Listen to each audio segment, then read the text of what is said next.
Qui c'est que j'ai pu mettre à la première place? Qui donc, vous m'avez dit? J'entends pas. Et là, je sais que c'est un coup de cœur pour beaucoup de monde. En fait, il y a peut-être certains qui vont être étonnés.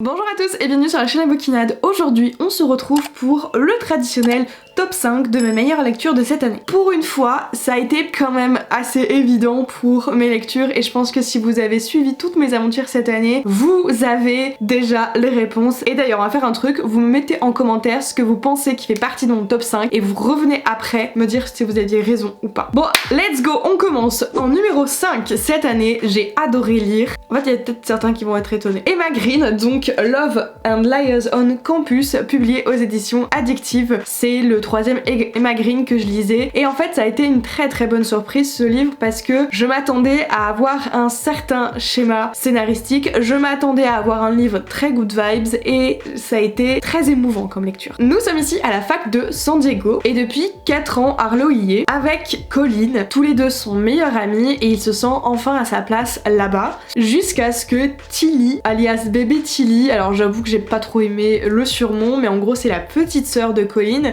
jusqu'à ce qu'elle arrive à cette université et là il commence un petit peu à perdre pied. Bon, ça fait hyper cliché comme ça. C'est compliqué pour Tilly puisque elle a toujours vu Arlo comme son prince charmant et pourtant il est lié d'une amitié indéfinissable avec Colin. Ils sont mains et pieds liés, c'est incroyable l'amitié qu'ils ont. Et Arlo, on lui a un petit peu chargé de veiller sur les deux sœurs Sinclair pendant qu'elles sont à l'université. Depuis quelques temps, Colin ne se comporte plus vraiment comme avant, elle est un peu enfermée sur elle-même et pourtant elle semble assez excentrique. Enfin bref, ça va pas hyper bien pour Colin, il tente tant bien que mal d'aider sa meilleure amie et en même temps il essaye de veiller sur Tilly qui compte bien fracasser les préjugés qu'il peut avoir sur elle. Voilà pour cette histoire. Alors ça fait un résumé très cliché, je l'entends, mais je vous promets que en lisant ce livre, mais j'étais tellement contente de le lire parce que on est sorti de ce que du coup j'imaginais. On avait des sujets que je trouve très intéressants d'aborder et qui sont encore trop peu abordés à mon goût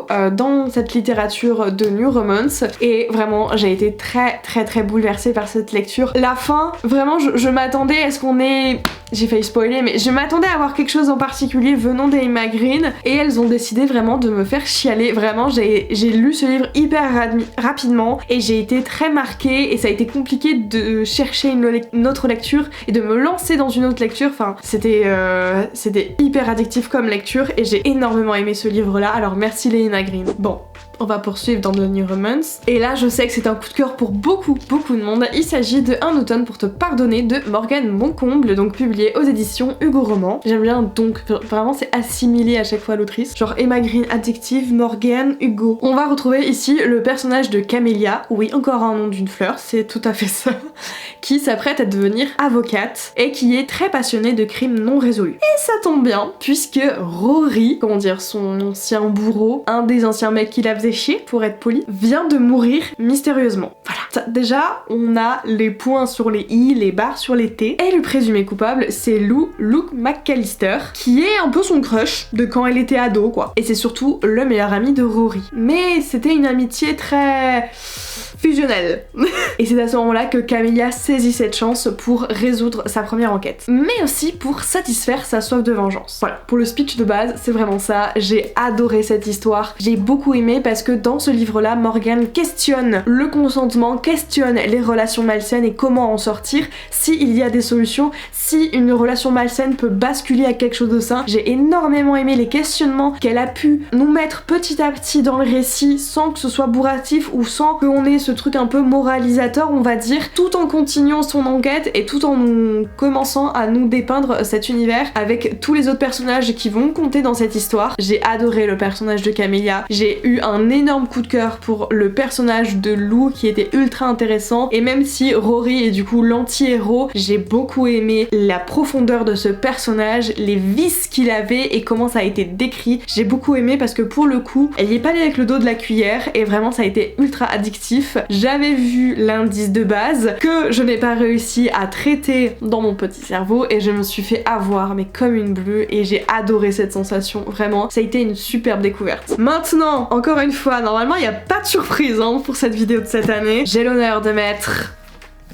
La passeuse de mots des I.G. Twice, donc publiée aux éditions Hachette. Voyez cette pépite. Ici, nous sommes dans le royaume d'Hélios avec le personnage de Arya. Arya vit avec sa famille de manière assez modeste. Elle fait son petit pain, ses petites pâtisseries, elle est tranquille au bilou en train de lire ses bouquins, c'est une passionnée de littérature et des mots. Et les mots dans ce royaume ont un pouvoir, enfin ont des pouvoirs hyper singuliers puisqu'ils peuvent détruire, équilibrer et reconstruire. Enfin, créer. Donc Arya est une jeune femme passionnée des mots, des livres, etc. On l'a compris, elle fait partie, enfin elle vit dans la capitale. Et forcément, elle est loin de se douter qu'elle est l'élu. Donc on a une trope autour de l'élu pour sauver son royaume qui a un traité qui restreint l'utilisation de la magie. Et c'est un traité qui ne plaît pas aux rebelles et les rebelles sont juste à côté. Le chaos va arriver et l'appel de la passeuse de mots aussi. Voilà pour cette histoire, vraiment c'est un immense coup de cœur. C'est un livre tellement poétique et en même temps, enfin c'est fantastique. Il y a un univers magique et en même temps je trouve qu'il y a un truc très thérapeutique dans ce livre là. J'ai vraiment énormément aimé cette saga. Je ne dis pas juste ça parce que du coup je suis aussi le travail des auteurs et que je les affectionne beaucoup parce que du coup j'ai découvert la passeuse de mots avant de découvrir les auteurs et je sais pas vous dire, c'est vraiment, il y a ce genre de saga où tu es omnibulé par chacun des détails, des faits, des personnages, de tout et vraiment c'est l'effet que ça m'a fait. Ça fait hyper longtemps que j'avais pas eu cet effet là. Enfin là je vais vous montrer aussi d'autres livres où vraiment j'ai été omnibulée, où vraiment ça a été mais presque obsessionnel et j'ai eu ça avec cette saga et je suis ravie de l'avoir découvert et aussi ravie d'avoir pu partager des moments de lecture avec vous dans le club de lecture. Là aussi il n'y a pas de surprise, je sais. Il s'agit de A Forgery of Roses de Jessica S. Olsen, publié aux éditions Big Bang. J'ai oublié de dire avant c'était chez Hachette.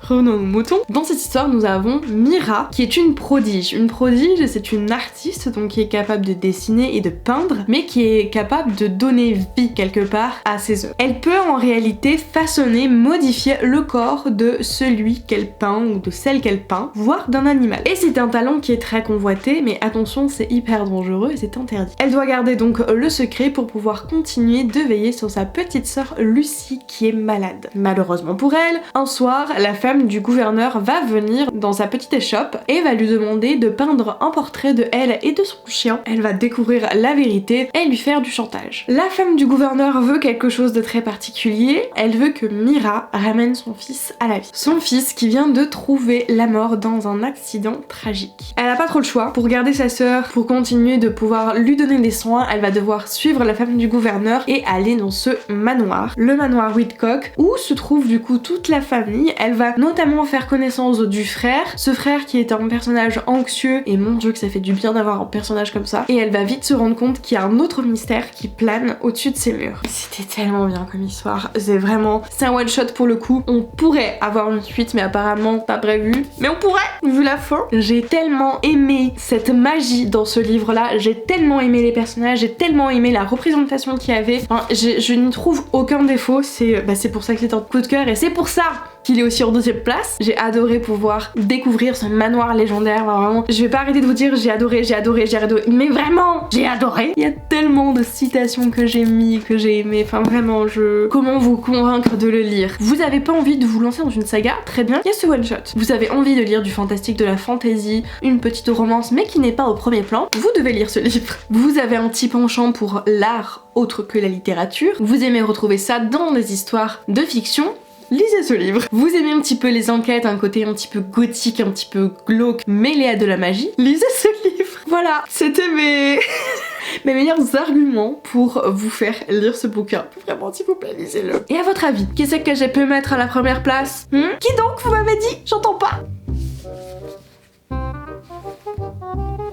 Le Pont des Tempêtes, oui j'ai pris les deux. Donc c'est écrit par Daniel L. Jensen et c'est publié aux éditions Brajlon. Dans cette histoire, on va suivre le personnage de Lara. Lara qui est concrètement une arme de guerre. Elle a été entraînée depuis sa tendre enfance par son père à devenir cette arme de guerre. Et son père n'est autre que le roi de Maridrina. Elle a aussi été éduquée avec comme une sorte de deux mantras. Le roi d'Itikana et son ennemi juré est aussi un monstre. Et c'est à cause de Itikana que son royaume est en péril et que le peuple souffre. On est dans un monde où les tempêtes font rage, il y en a de plusieurs sortes. On va avoir des chaleurs extrêmes comme pour le royaume d'Etikana du coup, où on va avoir des bourrasques de vagues absolument énormes et des grosses tempêtes qui frappent les îles. Et il existe une seule voie commerciale qui peut relier les différents royaumes et c'est un pont qui est détenu par le royaume d'Etikana qui use de ce pouvoir commercial là. Sous prétexte d'honorer un traité de paix, le roi d'Etikana va devoir épouser l'une des filles